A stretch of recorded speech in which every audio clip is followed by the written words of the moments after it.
No importa la edad que tengas, este programa es para todos.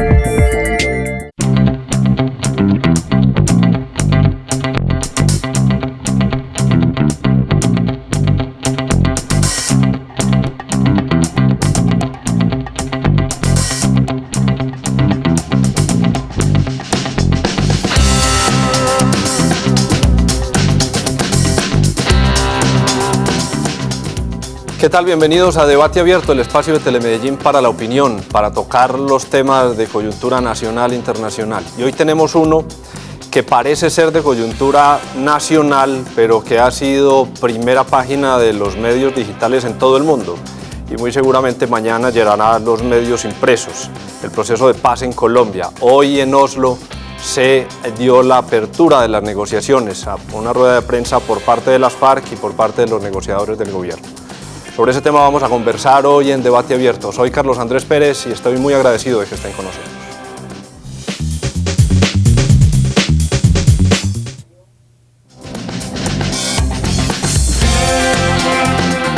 El proceso de paz en Colombia tiene mucho de largo y de ancho. Han sido varios procesos, algunos contabilizan 4, otros contabilizan un poco más. Procesos a lo largo de estos casi 50 años de guerra entre la guerrilla de las FARC y el ELN y la sociedad civil. Los colombianos hemos sido pacientes con estos grupos y cada que han tenido una intención de acercarse a la paz, nuestros gobiernos han abierto las puertas para que se llegue a un proceso de paz. El último que recordamos fue el gobierno del presidente Andrés Pastrana, me refiero a procesos con la guerrilla. En el gobierno del presidente Álvaro Uribe se dio un proceso de paz con los paramilitares que tocaremos durante toda esta conversación, pero el que estamos viendo hoy tiene una connotación adicional y es que parece que ahora están dadas las condiciones por la fortaleza militar del gobierno que arrancó en el periodo del presidente Pastrana, fortalecido en el periodo del presidente Uribe y el acompañamiento de la comunidad internacional. La paz parece estar a la vuelta de la esquina, pero nos queda siempre la duda de si nuevamente estos procesos traerán un mar de desilusión como fueron los pasados. Para hablar sobre este tema vamos a conversar con Jaime Fajardo Landaeta, es asesor de paz, ha sido asesor de paz de varios gobiernos en Antioquia, ha sido columnista de varios medios de comunicación, y con Diego Corrales, que tiene estudios en contraterrorismo en el Pentágono y en las Naciones Unidas. Ellos dos son expertos en lo que viene con el proceso de paz y, más importante, con lo que podría venir una vez se termine este proceso de negociaciones. Y yo quiero empezar, Jaime, agradeciéndote mucho esta participación en Debate Abierto. ¿Cómo se lee este inicio del proceso de paz? ¿Qué hay de diferencia de lo que estamos viendo ahora a lo que hemos visto en gobiernos anteriores con las FARC? Bueno, muchas gracias, doctor Carlos Andrés. Un saludo a Diego. Bueno, yo creo que sí hay unas consideraciones que le dan una connotación diferente a procesos anteriores e incluso a negociaciones anteriores con la misma FARC. El contexto internacional es totalmente distinto. Antes, en el Caguán, muchos países, muchos gobiernos daban un apoyo estricto a la FARC. Ahora dan un apoyo a la solución política negociada. Incluso la actitud misma de los Estados Unidos es muy favorable a la solución negociada. Ya el pronunciamiento que ha hecho la Unión Europea, UNASUR, en fin, todas estas entidades internacionales. La FARC llega en una situación que no es la misma del Caguán. La situación militar del gobierno es favorable a la fuerza pública, incluso aún con los problemas que tuvo a comienzo de su mandato. Creo que ha logrado mejorar mucho con la estrategia de espada de honor y le ha dado golpes contundentes a la FARC. Militarmente hoy la FARC cuenta con 8.000 hombres, en el Caguán tenía 30.000. No se da un proceso de concentración ni un proceso de cese del fuego para empezar la negociación. Y creo que estas situaciones son muy favorables para comenzar la negociación. Eso no quiere decir que vamos a estar ante una guerrilla totalmente derrotada, pero sí ante unas condiciones que son las que determinan el comportamiento que debe tener tanto la FARC como el gobierno nacional. Yo en lo personal tengo un temor como ciudadano, y vamos a volver más adelante sobre todo este primer devenir del proceso de paz, pero creo que los televidentes estarán compartiendo este temor, y es si se logra este proceso, Diego, que muy posiblemente el presidente Santos el otro año esté firmando la paz con este grupo, ¿qué riesgo hay de que suceda lo que ocurrió con el último proceso que recordamos en Colombia, que fue el proceso de los paramilitares, que una vez se desmovilizaron, se reintegraron a la sociedad civil, hubo un reducto de los paramilitares que pasaron a engrosar lo que después llamaron las BACRIM, las bandas criminales. ¿Cuál es ese riesgo real? Dejar que las FARC no estén en el monte, pero que se vayan a las ciudades como milicianos y se engrosen en esas filas. Muy buenas noches, un saludo a Jaime, Carlos Andrés, muchas gracias por la invitación. Yo creo que hay varios elementos para considerar que son importantes. El primero es que hay una consideración de que las FARC llegan derrotadas estratégicamente. Una guerrilla que nació bajo una fase de guerra popular prolongada, alrededor de guerra de guerrillas, que intentó llegar a una guerra de movimientos a finales del proceso de paz con el gobierno de Pastrana y que hoy llega, digamos, diezmada por todo lo que ha mencionado Jaime alrededor de la profesionalización de la fuerza pública y alrededor de esa derrota estratégica, de pasar cerca de 25.000, 30.000 hombres a tener hoy 8.000 hombres. Y una de esas preguntas, y esa pregunta que tú haces, tiene que ver referencia con una pregunta que muchos sectores de la sociedad hoy se están haciendo, y es, ¿con qué clase de organización estamos dialogando? Si estamos dialogando con un grupo insurgente, que fue lo que nació en 1964, o estamos dialogando con una organización terrorista que ha sido catalogada como el cartel de drogas más grande del mundo. Entonces, dentro de esa mirada, es muy importante mirar qué va a pasar con los desmovilizados. Cuando sabemos que hay tensiones alrededor del interior de la guerrilla, hoy quienes están al frente del proceso de la guerrilla son actores que han tenido más un papel internacional, un papel intelectual. No está Joaquín Gómez, que es hoy el guerrillero más poderoso y más rico dentro de la guerrilla, que opta por una posición un poco más militar. Hay algunas miradas que dicen que el 30% de los que podrían ser los posibles desmovilizados de la guerrilla no estarían de acuerdo en desmovilizar, en dejar las armas, en entregarse. Y esos podrían estar comandados por Joaquín Gómez, que además fue protagonista en el proceso de paz de Pastrana, ¿no? Y que son esos pulsos internos que también la guerrilla está teniendo y que va a tener durante todo este proceso. Y es, ¿quiénes van a apostarle a un tema que hace parte de la agenda, ¿cierto? Ellos no hablan, por ejemplo, cuando termina el conflicto no hablan de entregar las armas, sino de dejación de armas. Y no es un asunto solamente semántico. O sea, una cosa es dejar las armas y otra es entregar todo el poder bélico que hoy tenga. Pero eso incluye también entregar las rutas del narcotráfico, incluye también entregar los cultivos donde ellos protegen, incluye también tener temas de verdad, justicia y reparación alrededor de contar verdaderamente quiénes fueron sus aliados políticos, quiénes fueron sus aliados militares. Entonces, alrededor de todo ese tema, y más con la carta hoy de Mancuso, lo que hace referencia es, bueno, ¿cuáles son las condiciones que a partir de procesos anteriores van a empezar a trabajarse en esa tercera fase de la negociación, que es la fase de la implementación? Y todas esas dudas que tenemos los colombianos frente al proceso de paz, frente a lo que se viene, a lo que se empieza hoy con seriedad en Oslo, pero que va a continuar con fuerza, esperamos todos los optimistas en este proceso de paz a partir del 15 de noviembre en Cuba, cuando ya se empiece todo el proceso a empezar a sacar los 5 puntos de los que nos habló el presidente Santos cuando nos contó del proceso de paz. Todas esas dudas las tenemos los ciudadanos de a pie, no sabemos qué va a pasar. Fuimos a preguntarle a la gente de Medellín qué pensaba sobre este proceso de paz, cuáles eran sus impresiones frente a lo que veía, cuáles son los temores, cuáles son las situaciones optimistas que se encuentran frente a este proceso, y esto fue lo que nos respondieron en la calle. Yo pienso que el proceso de paz hay que tener mucho cuidado, ya que varios procesos han fracasado. Son muchos presidentes los que lo han intentado, ojalá que este sí sea capaz. Falta representantes de las ramas del Estado que puedan hacer como un soporte de las conversaciones, la participación de la sociedad civil, sean en ONGs, cualquier tipo de formas de organización social. El proceso de paz es necesario porque ya es hora de terminar con tanta guerra que ha desangrado este país. Desde hace 60 años históricamente se está tratando de buscar una paz y han aparecido estos movimientos, ¿cierto? Y entonces ya han habido 4 intentos fallidos, de pronto este puede ser el momento en que se puede dar todo. El proceso de paz aquí en este país es un mecanismo justo y necesario. Ojalá se logre la paz, muy bueno, Dios quiera. ¿Por qué le parece interesante? Porque no, yo he sido víctima de la violencia. La expectativa, al igual que la gran mayoría de los colombianos, es que ojalá después de tanto tiempo de violencia y de guerra, pues logremos culminar un proceso donde ambas partes lleguen a comunes acuerdos y ojalá por fin para Colombia sea factible y palpable el proceso de paz y la paz en sí misma. Así que con mucha expectativa y ojalá con mucho optimismo también, esperando que se pueda llegar a una buena culminación de este proceso. Y en todo este proceso que esperamos, repito, resulte positivo a final, cuando el gobierno y las FARC decidan firmar la paz, ojalá, en el país para terminar un conflicto tan largo, hay que tener en cuenta que esto sería solamente un escalón.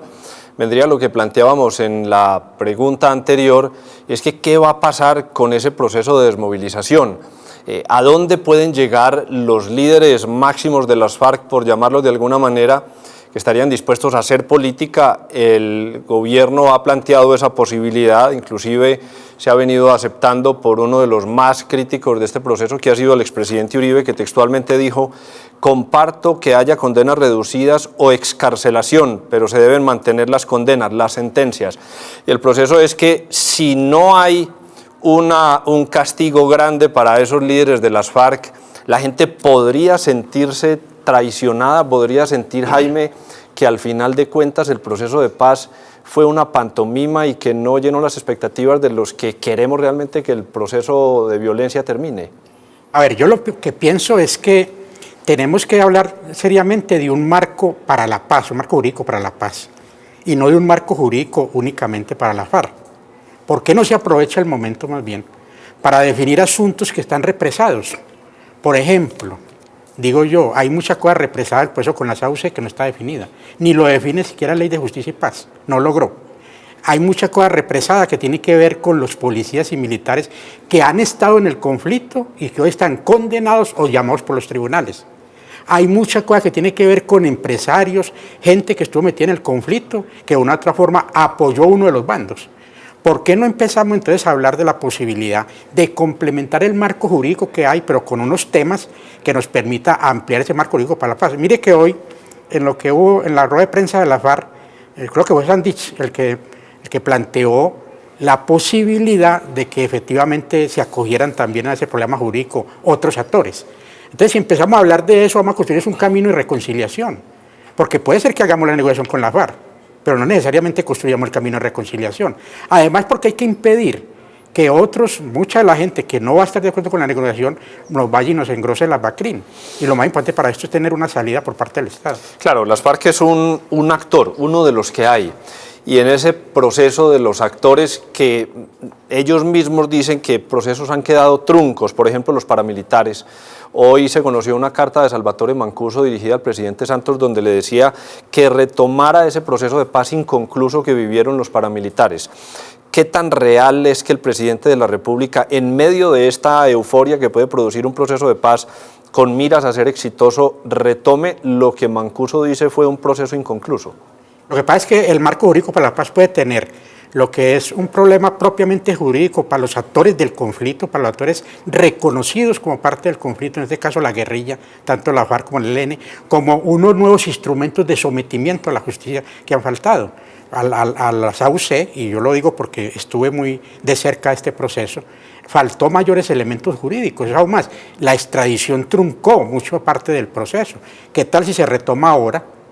Puede ser que no sean los términos de Mancuso, pero sí en los términos de buscar ayudar realmente a que se aclare muy bien la verdad. El problema fundamental de la memoria histórica del conflicto es cómo aclaramos la verdad de los hechos para no repetirlos, y no tanto el cuánto dureza tienen las penas, porque unas penas pueden ser muy duras, pero las víctimas pueden no ser resarcidas, y es un fenómeno que hay que analizarlo muy bien. Y hay otro actor internacional que ya voy, Diego, a algo que usted conoce bastante bien.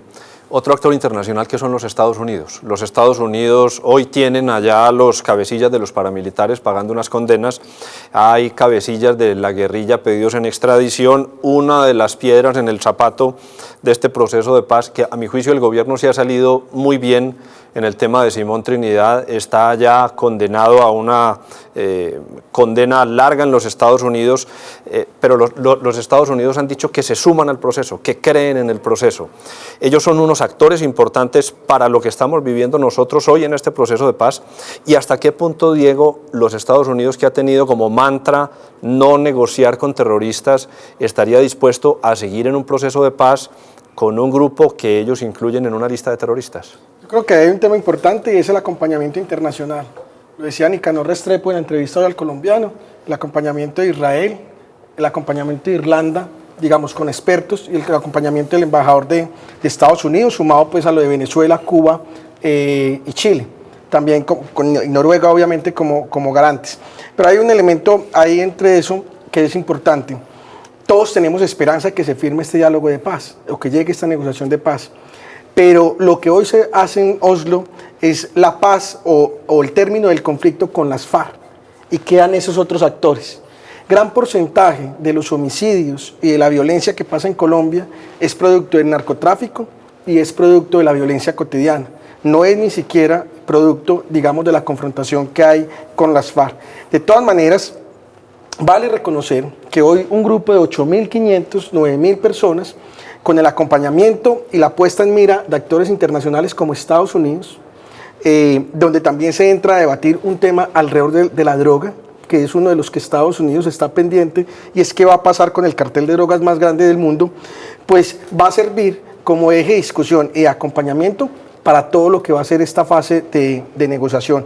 Por un lado, con lo que mencionaban antes, la discusión interna como país que tenemos alrededor de todo un marco jurídico, no solamente para las FARC, sino para todos los actores violentos, pero también todo el acompañamiento internacional para esa fase de implementación que va a haber después de que se firme el diálogo o la negociación. Una duda al margen, antes de pasar con Jaime. El expresidente Uribe ha dicho reiteradamente que luego de finalizar su mandato y en estos 2 años de gobierno del presidente Santos, lo laxo que ha sido Santos en el tema de seguridad, lo dice el expresidente Uribe, ha hecho que las FARC aumente sus hombres en 2.000 hombres más, 2.000 guerrilleros más.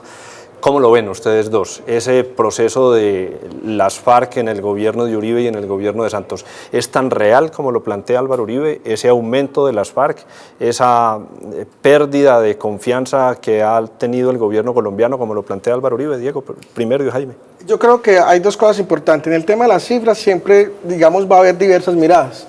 En el Caguán se decía de 30.000 las FARC para inflarlo. El gobierno decía que eran 21.000, inteligencia militar decía que eran 18.000. Hoy se habla de unos 6.000, de 8.000 o de 10.000 como plantea las FARC. Yo creo que hay un tema ahí que pasa por el tema del juego de la percepción y de la palabra. El mejor ejemplo es la rueda de prensa hoy. En la rueda de prensa hoy la guerrilla no hablaba de negociación, hablaba de diálogo. La guerrilla entra a romper las reglas de juego claras que estaban establecidas. Lleva discusiones internas a un espacio público, mientras que el gobierno nacional simplemente presenta la metodología.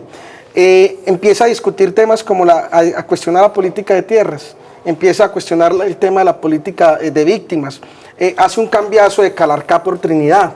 Es decir, empiezan a establecerse unos juegos alrededor del poder de la palabra, alrededor del juego, lo simbólico, que en estos aspectos, con lo que ha pasado durante los 2 últimos años, pues también entra a reforzarse con algunas acciones del cambio de guerra de guerrillas que volvió a tener las FARC con el Plan Renacer.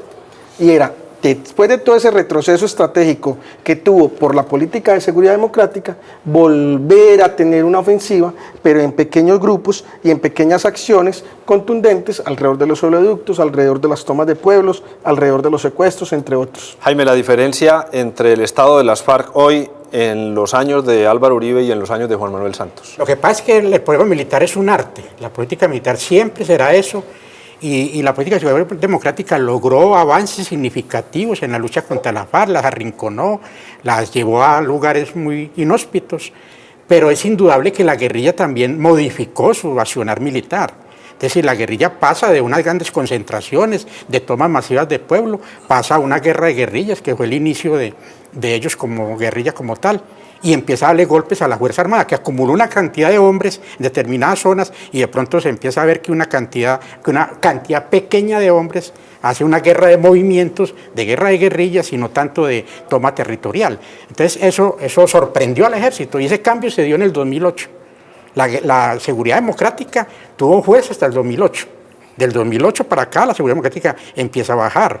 Eso no fue solamente ahora con el presidente Santos. Lo que pasa es que el presidente Santos se demoró en adoptar una actitud militar, de cambio militar, que pudiera enfrentar esta nueva realidad, pero ahora lo hace. Ya empezó a darle resultados en la nueva estrategia de Espada de Honor. Mire que casi diario están cayendo mandos medios, y no solamente la guerrilla. está haciendo operativos de largo alcance, aún con las BACRIN y con otras organizaciones. Entonces yo pienso que sí hubo golpes significativos, pero lo que nos demostró también es que en la parte militar, si uno no cambia, lo cambian. Vamos a hacer una pausa para mensajes institucionales y al volver vamos a hablar de una palabra que ha hecho carrera en estos últimos meses y es la percepción. Los críticos al gobierno de Santos dicen que Santos aprovecha la palabra percepción para esconder sus fracasos en el tema militar.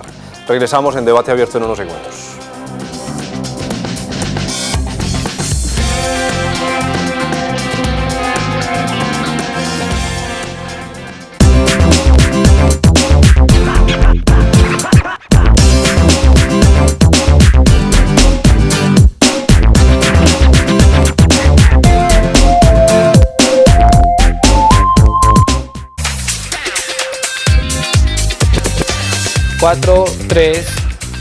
Estos son algunos de los temas que tendremos en las próximas emisiones de Negocios en Telemedellín. El equilibrio. Si hoy hicieran una votación, los compañeros de su colegio, los compañeros del trabajo, la familia, los vecinos del barrio, ¿cuántos votos tendría usted? Lo que hay que tener en cuenta para que un evento empresarial sea realmente memorable. Este es un sellito, un adhesivo que se creó una emprendedora y elimina el 95% de las bacterias en los teléfonos. El ABC del registro de una marca, paso a paso, con un experto. Negocios en Telemedellín, lunes 10 de la noche, martes 11 de la noche. Este es Telemedellín, aquí te ves.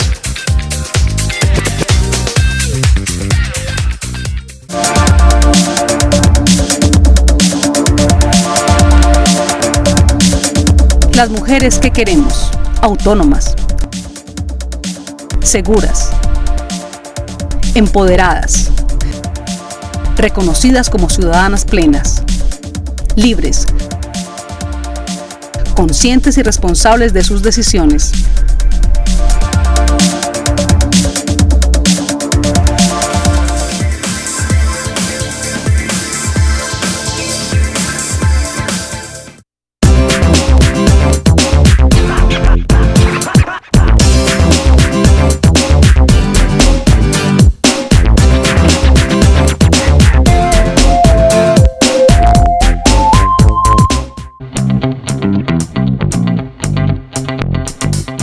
Pienso que es menos difícil negociar con una organización terrorista que en 10 años se reduce de 30.000 a 2.000 a negociar con una organización terrorista que después de haberse reducido de 30.000 a 6.800 en los últimos 2 años vuelven a crecer a 8 o 9.000. Entonces yo tengo esa preocupación. Nosotros en el Polo siempre hemos dicho que somos enemigos de la lucha armada, que no estamos de acuerdo con la lucha armada, nos parece malísimo eso. Y también hemos dicho que somos amigos de una solución política del conflicto armado, entonces hacemos votos porque las cosas salgan bien. Ojalá en el corto plazo, en cosa de meses, haya varios miles de fusiles menos en los campos de Colombia. Eso no va a arreglar todos los problemas del país y va a seguir habiendo violencia de otros tipos, etcétera, pero si hay menos fusiles en los campos de Colombia, sin duda que eso va a ser una cosa beneficiosa. Entonces nosotros, pues que no somos ni el gobierno ni somos las FARC, de todos modos hemos dicho no vamos a estorbar y hacemos votos porque ese proceso termine bien. Ahí veíamos dos posiciones políticas diferentes y es muy posible, como lo ha dicho el presidente del Congreso, Roy Barreras, el Congreso tendría que reglamentar todo lo que ocurriría después de la firma de la paz entre el gobierno y la guerrilla, y el presidente del Congreso ha dicho que es muy posible que los líderes de las FARC lleguen a hacer política, es decir, habría una posición política muy diferente a la que plantea, por supuesto, el expresidente Álvaro Uribe y diferente a la que plantea el Polo Democrático. ¿Le va a molestar a la gente? Creo que la respuesta va a ser positiva, pero quiero ver los matices que ustedes le ponen. ¿Le va a molestar a la gente ver a los guerrilleros como candidatos que no tendrían garantizado el puesto en el Congreso ni en ninguna otra corporación pública, Jaime? Pero tenemos que acostumbrarnos, es decir, la realidad ¿cuál es? Si ellos se van a desmovilizar, si va a haber un proceso de paz serio, si se logra una negociación en los términos de la agenda, no del discurso político de la FARC, sino en los términos de la agenda, pienso que tenemos que acostumbrarnos a que es mejor verlos en plaza pública, planteando su proyecto político y generando, digamos, alternativas en ese campo. Como dijo Humberto Lacalle, hombre, que lleven ese proyecto a las urnas y ojalá ganen electoralmente. Porque si no, no es posible. Es decir, plantearnos únicamente una paz para generar digamos, una política de venganza no tendría razón de ser. Ahora, otra cosa es los procedimientos, la metodología, la gente que pueda participar en ese proceso que de seguro se podrá definir en el término de la participación política. Pero me parece que es la mejor salida. ¿Cuál otra puede haber? Mandarlos para el exterior, encarcelarlos a todos, plantear que, digamos, que hagan otra actividad distinta, productiva, o mandarlos para granjas como retenidos. Creo que no es la salida. La salida es que aquí va a haber un proceso de paz que implica por parte de la ciudadanía acoger una gente que estaba en armas y que hoy quiere hacer política. El actual presidente de El Salvador, Mauricio Funes, es presidente a nombre del FMLN, que es un partido político hoy, pero era una guerrilla hace muy pocos años. A principios de la década de los 90 se firmó la paz en El Salvador. Funes no pertenecía como guerrillero activo, se vinculó después, es un periodista muy reconocido, corresponsal de una cadena internacional, y se vinculó después al partido. Diego, su experiencia política y en temas de seguridad le dice que eso podría ocurrir en Colombia también. Está Dilma en Brasil, hay diversas experiencias, Ortega en Nicaragua. Yo creo que es un tema que, como decían, hay ciertos sapos que los colombianos vamos a tener que ir tragar en esa negociación. Y como le decía Jaime, la opción política va a ser una opción que ellos van a tener como posibilidad de participación para poderse reinsertar a la sociedad civil. Ahora, una de las dudas que tendrá que resolver el proceso de paz rápido con los FARC es que los condenados por la Constitución, o los condenados constitucionalmente, no pueden participar en política. Y todo el bloque mayor de las FARC y los mandos medios tienen condenas, no solamente nacionales, sino internacionales, por crímenes de lesa humanidad, que les tocaría o indultarlos o no pagar cárcel, y yo creo, para poder participar en política, y yo creo que ahí sí la sociedad va a entrar con toda la presión ciudadana a decir, un momento. Jaime. Diego, pero yo quiero plantear algo que he venido analizando últimamente, los diversos conflictos que se han firmado. De todas maneras, si bien estamos bajo unos parámetros de la Corte Penal Internacional y si bien estamos obligados a acatar las normas de derecho internacional humanitario, hay un procedimiento que se puede plantear sin que esto implique dejar de castigar los delitos de lesa humanidad, y es el acuerdo nacional. Cuando una sociedad se pone de acuerdo para culminar un conflicto, indudablemente hay elementos de perdón que vuelven y tienen juego político. ¿Eso significa que, Jaime, que haya un referendo, que haya una Asamblea Nacional Constituyente? Puede ser que se convoque al pueblo a refrendar incluso algunos elementos del proceso, porque otros no, otros son negociables directamente con el gobierno, pero que pueden existir algunos que convoque al pueblo a que efectivamente para construir un camino de reconciliación se puedan abrir unas posibilidades jurídicas que cobijen no solo a la FARC, sino a los paramilitares también, y en esto jugaría la carta de Mancuso, que incluso a ciertos empresarios que están en estos momentos llamados a rendir cuentas, y también a las BACRIM en el marco del sometimiento, claro, diferenciando cosas. Pero yo creo que el acuerdo nacional, si empieza a moverse en la medida en que avance la agenda, es una salida a la cual la Corte Penal no se puede interponer. ¿Por qué? Porque la Corte Penal no le puede decir a una sociedad, usted no puede abrir caminos o no puede discutir posibilidades de resolver ese conflicto. La gente pues, tiene la posibilidad de resolverlo. Otra cosa es que cumpla unos niveles de parámetros en ese nivel. Sí. La paz sí, pero ¿a qué costo? Claro. ¿A qué costo? ¿Cuál es el costo que estamos dispuestos a pagar en la sociedad colombiana? Esa es una pregunta que hay que entrar a construir, ¿cierto? ¿Qué cosas son las que estaría la sociedad colombiana dispuesta, digamos, a pasar y que obviamente, qué cosas no? Hay sectores de derecha e izquierda hoy que no están de acuerdo con este proceso. ¿Y cómo van a estar incluidas cómo van a ser escuchadas? Hay sectores de la sociedad civil, élites regionales, lo dice nuestro gobernador Fajardo. La paz de Colombia pasa también por las regiones. ¿Y cómo va a estar las élites regionales, los empresarios de la provincia o las regiones involucrados en todo este tema? Pero mire que hay procesos como el proceso sudafricano, donde los victimarios, de cara a las víctimas, plantearon cómo fueron los hechos. Y no necesariamente fueron a la cárcel, pidieron perdón público y construyeron caminos de reconciliación. Y la situación no fue fácil. El problema es cuál es el camino que tenemos que abrir nosotros, cuál es el nuestro. Entonces, lo que va a hacer la guerrilla, la FARC y el gobierno es construir los caminos para solucionar ese conflicto, pero también para abrir posibilidades hacia otras fuentes que no se han visto reflejadas ahí. Ahí me salió una pregunta y es, ¿cómo podría cambiarse el lenguaje en estos meses que arrancan a partir de ahora? Y lo digo con dos ejemplos. El ex vicepresidente de la Calle, como vocero del gobierno, dijo: no estamos pensando en una Asamblea Nacional Constituyente, hoy no estamos contemplando esa posibilidad. Podría llegar a cambiar, eso haría parte de una mesa de negociación y es posible que el gobierno ceda en algunas cosas. Y el discurso de las FARC hoy vimos a Iván Márquez muy duro, con un lenguaje muy similar al que usaba las FARC en la época del Caguán, utilizando las mismas analogías, las mismas citas y utilizando unas frases que yo creo que han sido muy provocadoras. Las FARC dicen hoy que no secuestran, que no han cometido crímenes en contra del pueblo. En el transcurso de este proceso de negociaciones podemos asistir a un cambio de lenguaje tanto del gobierno que llegue a aceptar una Asamblea Nacional Constituyente y tanto de las FARC que reconozcan eso que ha planteado Jaime, de pedir disculpas a la gente y digan efectivamente sí secuestrábamos y efectivamente sí hemos cometido crímenes en contra de la gente. Entendamos dos cosas. Una cosa es el proyecto político de la FARC que fue esbozado hoy en el discurso de Iván Márquez y otra cosa es la agenda de negociación.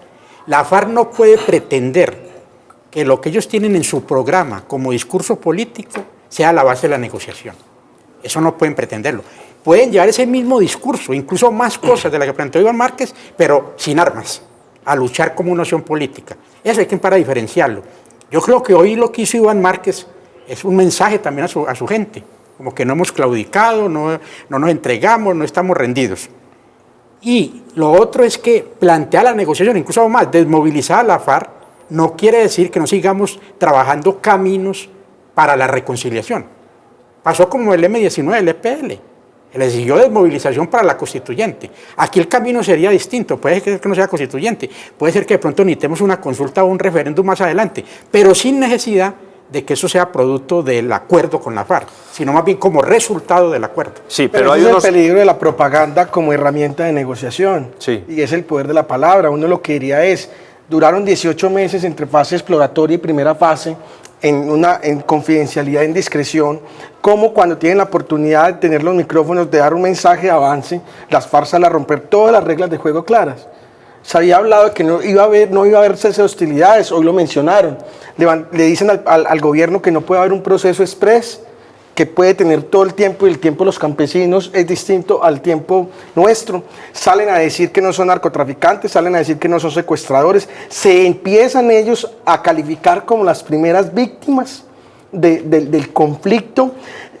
Mencionan que son un grupo beligerante, es decir, se ponen al mismo nivel del Estado, entre otros muchos elementos simbólicos, que con la arrogancia, con la soberbia, que yo creo que en ese sentido, el tema de la percepción y el tema de millones de colombianos que han sufrido la violencia, que han sufrido los desastres que ha provocado las FARC, pues esas cosas duelen. Vale reconocer, y ahí se apunta, el gobierno se anota un punto, la respuesta contundente del negociador Humberto de la Calle. A eso voy. Se ven camorreros las FARC, porque tanto Santrich después en la rueda de prensa, después de la del gobierno, dijo, no lo recuerdo textualmente, pero dijo que el vicepresidente de la Calle, el ex vicepresidente, se veía molesto. ¿Ustedes sintieron que la respuesta de la Calle, que pudo haber tomado por sorpresa de la Calle al equipo negociador del gobierno, ese discurso político de las FARC, cuando no se esperaba que el tema se saliera de los 5 puntos que ya habían acordado durante estos 2 años que llevaban negociando? Lo que pasa es que me parece que la respuesta del vicepresidente era la obvia. Había que hacerlo, hay que volver a la agenda, porque hubo un periodo que transcurrió casi un año discutiendo y realmente Santos da el paso es por eso, porque efectivamente ya hay 5 puntos que dejan como claro la estrategia a seguir. Y lo que hace la FARC es retomar su discurso, retomar sus planteamientos, hemos dicho, volver política a la agenda de Caguán. Jaime, perdón, para usted lo que hizo hoy Márquez es semántica, es dar un mensaje a sus bases, o cree que las FARC puedan torcer esos 5 puntos que ya habían negociado con el gobierno? hay de ambas cosas. Hay mensaje a su gente, mensaje a sus aliados, a Europa, a mucha gente, y también el problema de estrategia política para la negociación. Claro, si uno coloca al contrincante de una vez a que le responda a uno, comenzando la negociación, pues saca un nivel de ventaja, pero eso no le va a durar mucho, porque la gente también, la opinión pública internacional está esperando es, bueno, y de los 5 puntos, ¿cuál es el contenido que plantea la FARC y cuál es el contenido del gobierno? Que eso no no se hizo hoy. Hoy no llegó. Hoy no llegó. Eso lo va a hacer en Cuba. Pero me parece que también hubo un nivel de estrategia. El vicepresidente respondió bien, pero la FARC lo puyó. Lo puyó y eso es importante conocerlo bien. Hay algo que yo creo que debe quedarle claro a los colombianos. No estamos en un proceso de negociación del modelo de Estado colombiano. Eso está clarísimo. Y el modelo de desarrollo. El discurso de las FARC hoy pretendía meter algunos temas de ellos para cambiar ese modelo de Estado que tenemos en Colombia. Lo anunciaron concretamente, el Tratado de Libre Comercio, inversión extranjera, el tema minero. Eso no se va a tocar en las mesas de negociaciones. Colombia no está dispuesto, y Colombia me refiero al gobierno que nos representa a la mayoría, no está dispuesto a ceder el modelo que tenemos nosotros como vida republicana. Hay 2 temas que el gobierno dijo desde el principio, las FARC no se tocan. El tema de los militares y el tema del modelo económico.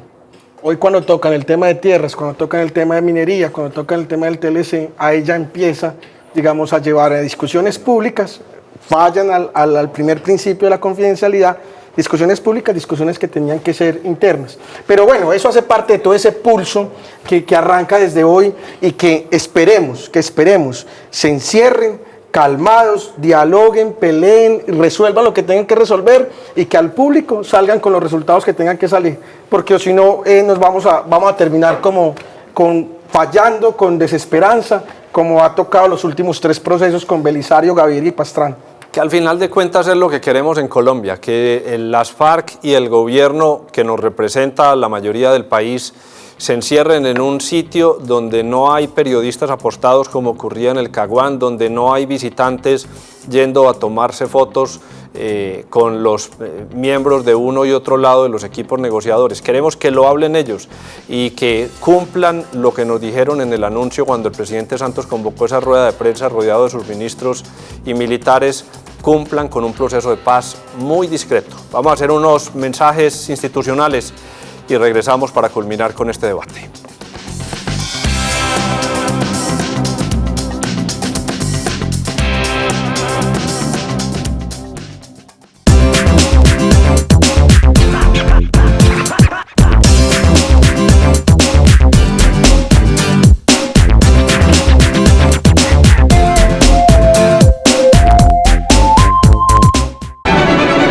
Tras su exitosa gira mundial en 2011, el Teatro Pablo Tobón Uribe presenta de nuevo en Medellín al Ballet Nacional de Rusia, la compañía de ballet clásico más importante del mundo. Viernes 19 y sábado 20 de octubre, 8 de la noche. Informes en el 239-7500 y tuboleta.com.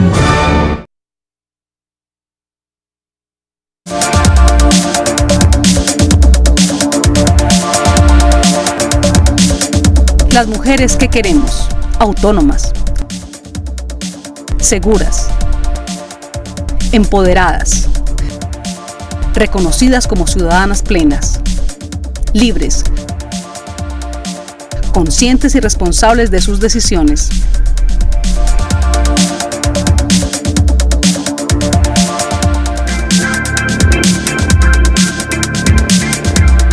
Una mujer autónoma para mí es aquella que toma decisiones y actúa en consecuencia con esas decisiones en diferentes ámbitos de su vida, la económica, la social, la política, con respecto a su cuerpo, a su sexualidad, que es libre para tomar esas decisiones.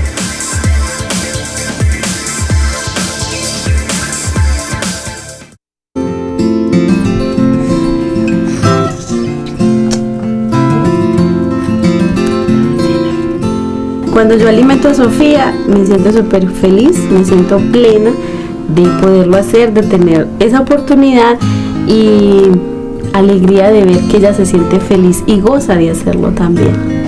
Historias como estas que nos hablan de cómo Medellín es hoy un hogar para la vida, usted las puede ver todos los domingos a las 7 de la noche y los miércoles a las 2 de la tarde. Por Telemedellín, aquí te ves.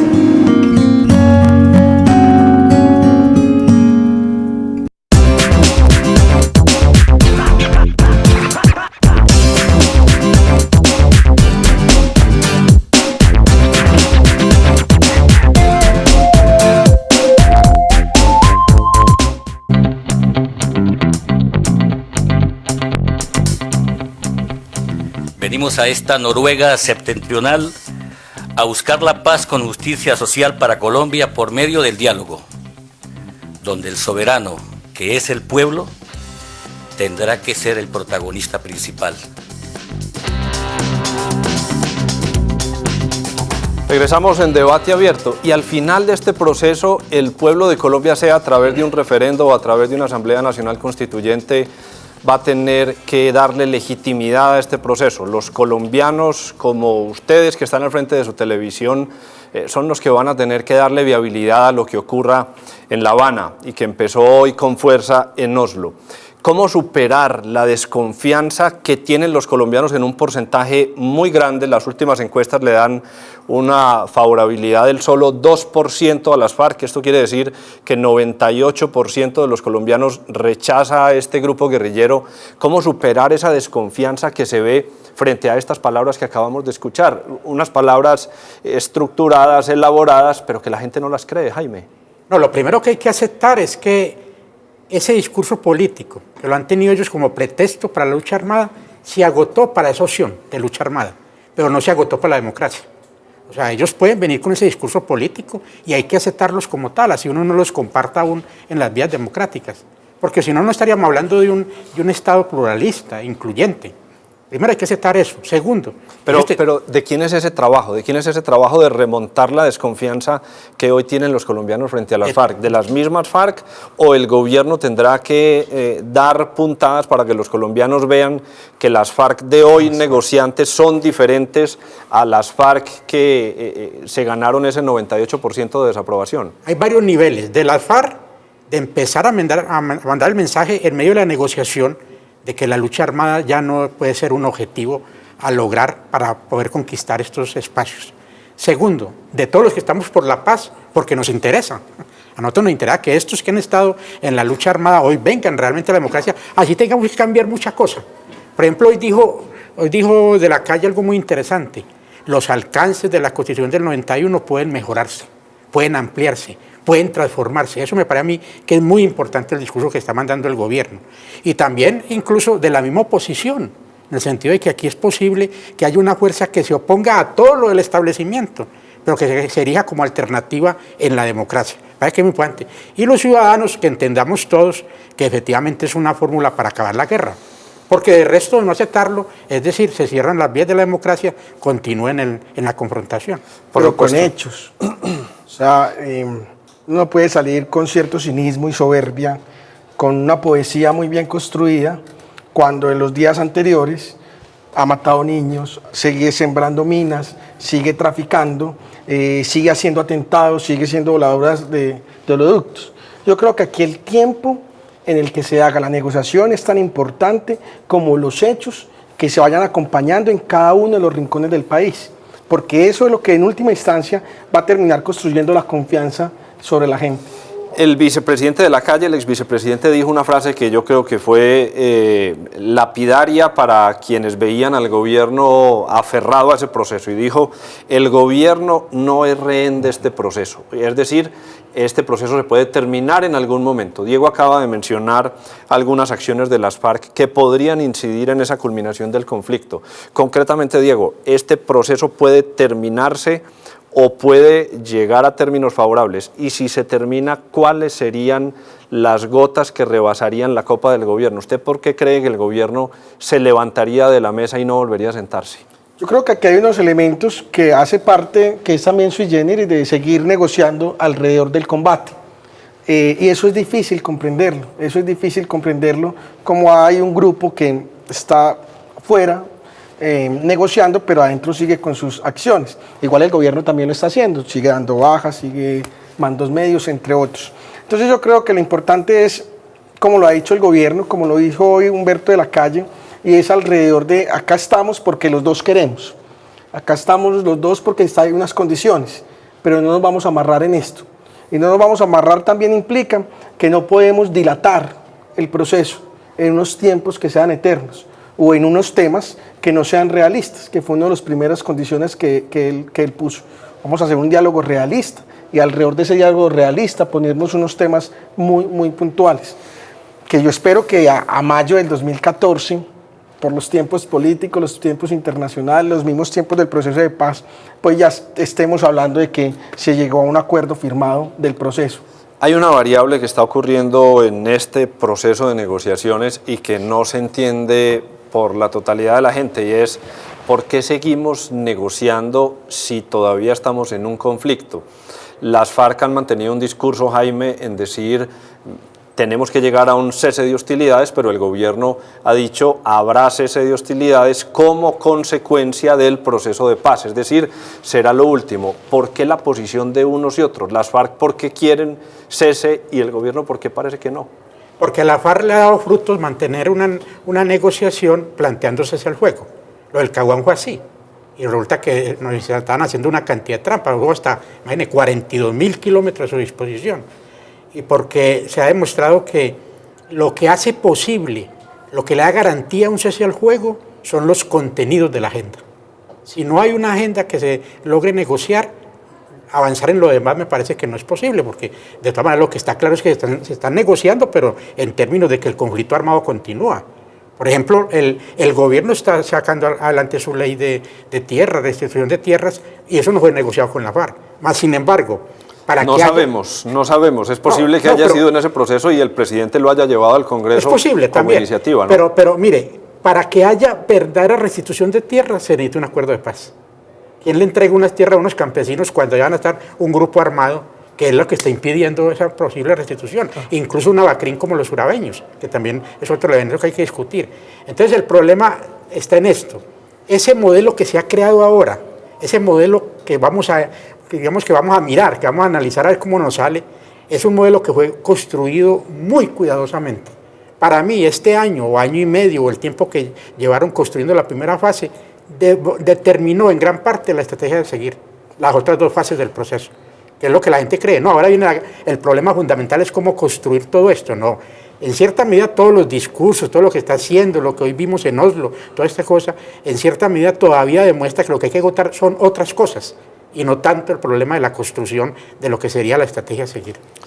Hablábamos del cese al fuego. En la visión suya como asesor y analista en temas de seguridad, ¿qué es lo que más nos conviene? ¿Lo que siguió el gobierno nacional de mantener las operaciones militares o darle a la gente esa mayor tranquilidad de decir vamos a sentarnos en una mesa de negociación y como muestra de que vamos a avanzar, tanto ejército como guerrilla van a suspender procesos hostiles? Creo que Colombia ha ganado durante estos 12 años una profesionalización de nuestra fuerza pública, tanto en sus acciones estratégicas, tácticas y operativas.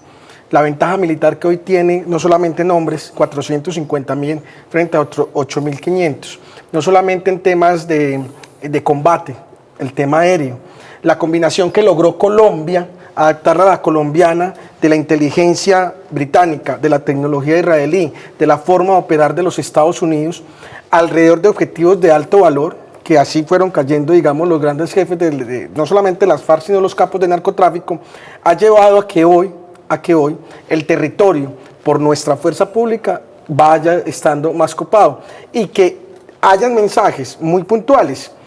El mejor ejemplo es el de Alfonso Cano.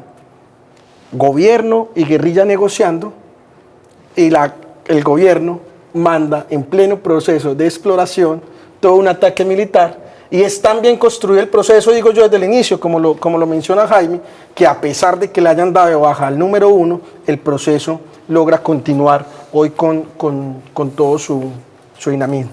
Al final esta va a ser una decisión política, si firmamos o no firmamos está en manos del gobierno y de las FARC, y los dos tienen esa posición política, y de ahí se van a desprender otras consecuencias en el terreno político, tanto en lo interno como a nivel internacional. Y hay unos actores que yo quiero que analicemos. El papel del presidente Hugo Chávez. Acaba de ganar otros 6 años de presidencia. Venezuela se mantiene como uno de los países más importantes acompañantes en este proceso, cosa que no seguiría si Capriles hubiera ganado la presidencia. ¿Qué concretamente puede aportar el presidente venezolano a este proceso de paz, además de la confianza que despierta en las FARC? Yo creo que definitivamente Chávez y Cuba fueron fundamentales para esto. Y creo que una de las cosas fundamentales es convencer a la FARC que el conflicto armado no era ya una opción posible en Colombia.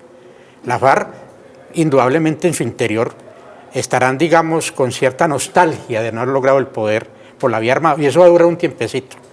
Pero lo que es claro es que tanto Cuba como Venezuela han jugado un papel importante en convencer que es el mejor momento para la negociación por parte de la FARC. Y también porque Cuba quiere plantearse un entorno distinto después de las elecciones de Estados Unidos. Yo creo que incluso va a haber aproximaciones, me parece a mí, entre Cuba y Estados Unidos después del debate electoral. Y aquí todo esto va a jugar un fenómeno que es muy importante, es el problema de lo que está pasando también con la Unión Europea. ¿Quién va a quedar realmente en ese marco, digamos, sacando mayores ganancias? Y el problema del narcotráfico. Pienso que eso necesita una política global que va a exigir un planteamiento para poder nosotros culminar el conflicto. Nosotros no culminamos el conflicto si no tenemos una salida adecuada a estos problemas internacionales y al problema del narcotráfico.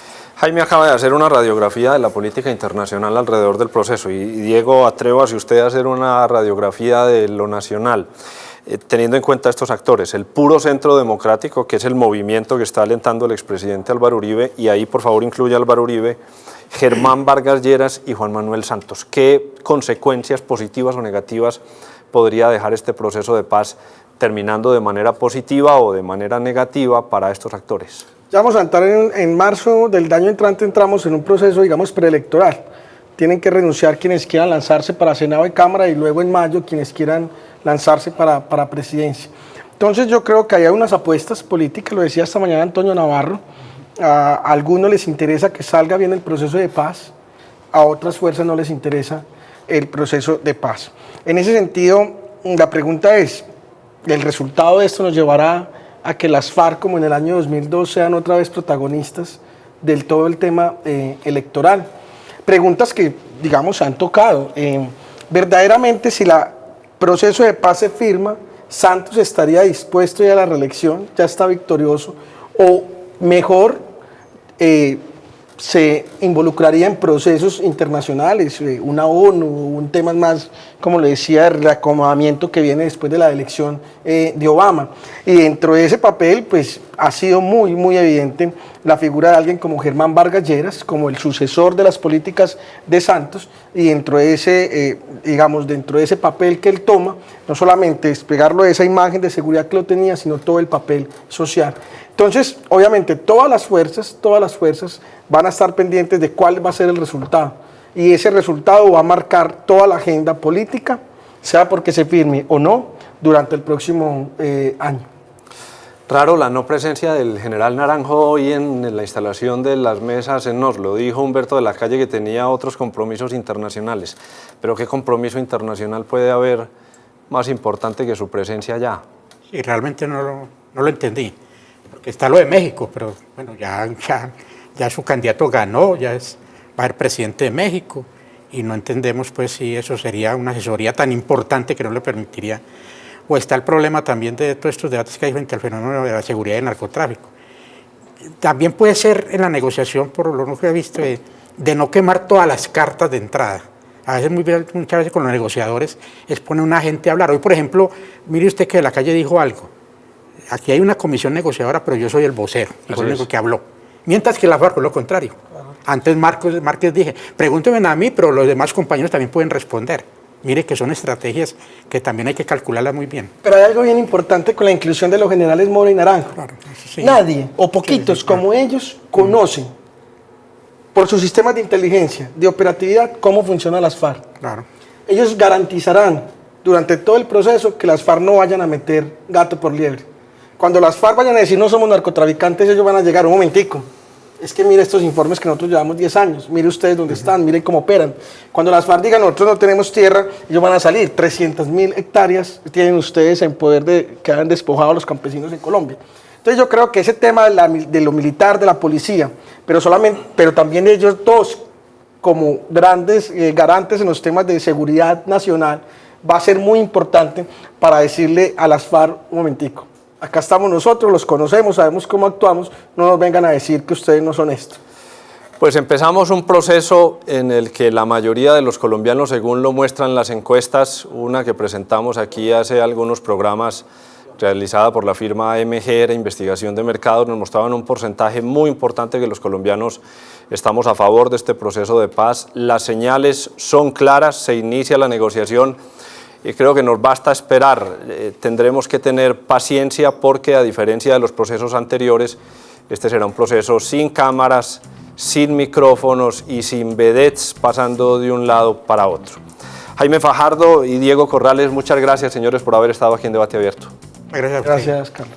Hacemos una pausa comercial y regresamos con la parte final de Debate Abierto.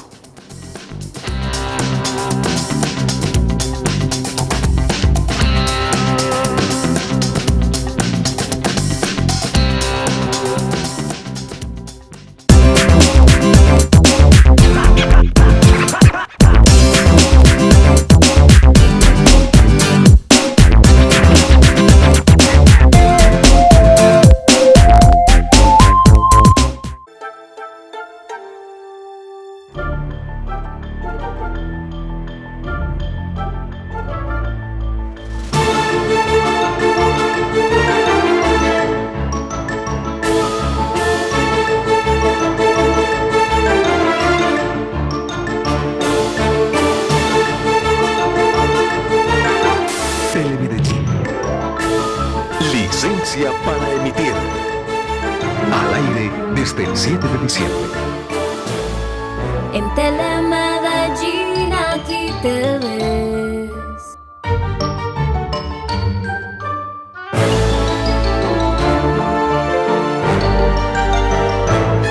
Mucha atención, que el cerebro de jóvenes y adultos también se infarta.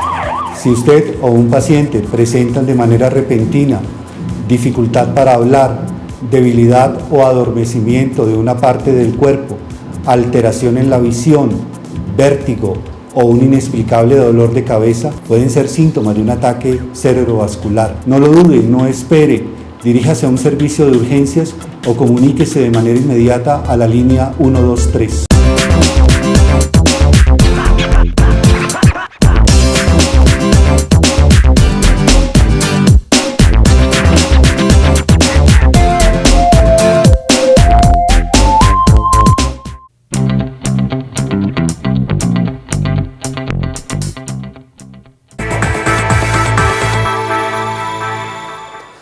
Con las intervenciones de hoy en Oslo, las cosas van quedando un poco más claras sobre cuál será el tono que llevará este nuevo proceso de paz entre la sociedad colombiana representada en el gobierno y las FARC. No será un camino fácil como se había anunciado, pero el tono fuerte de los negociadores de las FARC no deja de causar malestar. Sin embargo, Humberto de la Calle demostró temple en su forma de encarar las cosas y respondió de manera clara y contundente. Surge una duda que, aunque entendemos que aún puede no ser el momento de ser resuelta, sí genera incertidumbre. ¿Cómo se va a garantizar la eventual desmovilización para evitar lo que ocurrió en procesos anteriores? Tenemos experiencias amargas de finalización de grupos organizados, como sucedió con los paramilitares, que dieron paso a las llamadas BACRIM. No podríamos contentarnos con que ya no existan las FARC si eso va a dar paso a grupos de delincuencia, sobre todo en las ciudades.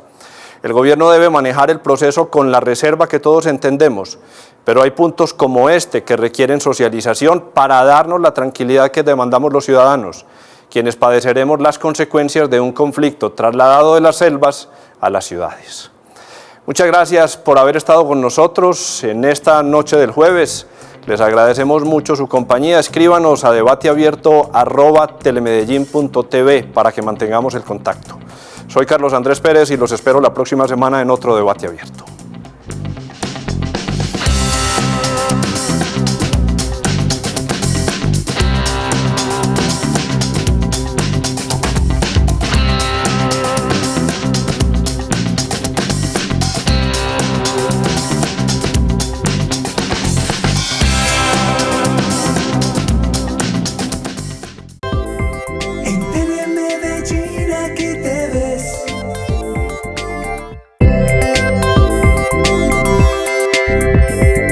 No importa la edad que tengas, este programa es para todos.